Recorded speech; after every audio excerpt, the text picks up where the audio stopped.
Welcome back, Madam Secretary. Thank you for being here today, and thank you for your leadership in supporting farmers, ranchers, and ag producers across the country.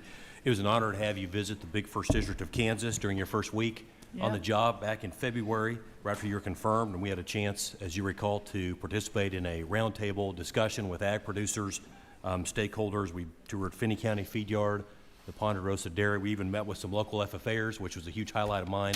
I know something that's near and dear to your heart as well. One of my first meetings with President Trump, I distinctly remember him telling me of his love for the American farmer. And I very much appreciate that you also share that passion.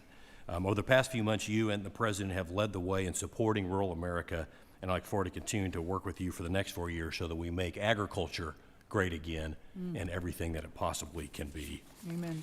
A couple of questions. First one, Madam Secretary, the One Big Beautiful Bill Act is a major step forward in the future of American agriculture. We are able to strengthen crop insurance, raise reference prices, really help our producers. We also are able to include historic landmark investments in funding for trade promotion programs in the House version. After the last administration's failure to act on expanding international markets, I've been really encouraged at your efforts to rebalance trade to support the American farmer and rancher.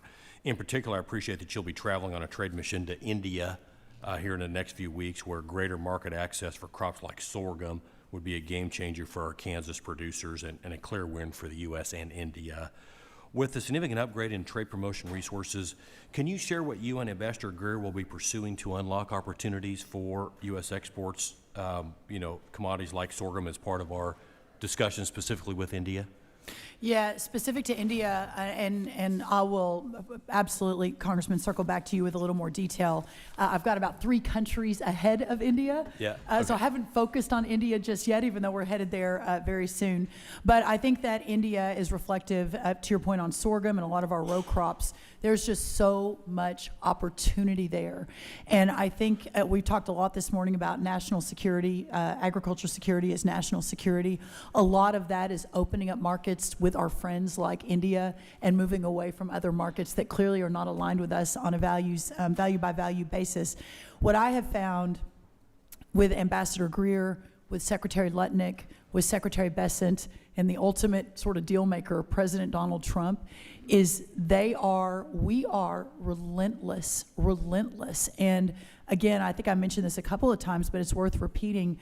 The few countries I've already visited, the countries that have already visited me, everyone is so anxious to support this vision of opening up more American products and decreasing the tariffs while working on the non-tariff trade barriers. So there's a lot more to come. Would love to work with you, though, as we're prepping for India and other countries specific to sorghum and other row crops. Would love to. I think India is a huge opportunity for sorghum, other commodities as well. Yeah. Thank you for that. Second question, earlier this year I introduced legislation to move back to USDA, a program that's not only dear to the people of Kansas, but also vital to our ag producers in the country. Food for Peace was a program that I've long supported, and it supported American agriculture and helping feed millions of people around the world.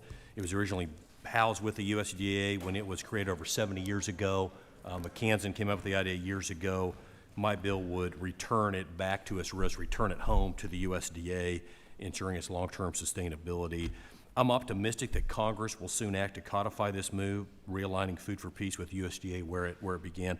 If and when that transition takes place, can you commit that the department will continue to fund and operate Food for Peace as robustly as it currently has been administered, and welcome any thoughts about Food for Peace? Sure, and understanding that's moving through the system, not wanting to get ahead of President Trump specifically, but we stand ready. If that is the congressional direction, we will work with you and your partners to ensure the contained sustainability, continued, I should say, sustainability and success and changes if necessary. And great program, right? I mean, we're shipping commodities grown here in bags that say a free gift to the American people. It's good for our farmers, good for our shippers, good for the mouths that receive it. I think someone asked you about Food for Progress earlier. Might loop back in with your office on that as well. But just really appreciate you being here. Thank you for all that you're doing for agriculture. Thank you so much. Good to see you, Congressman.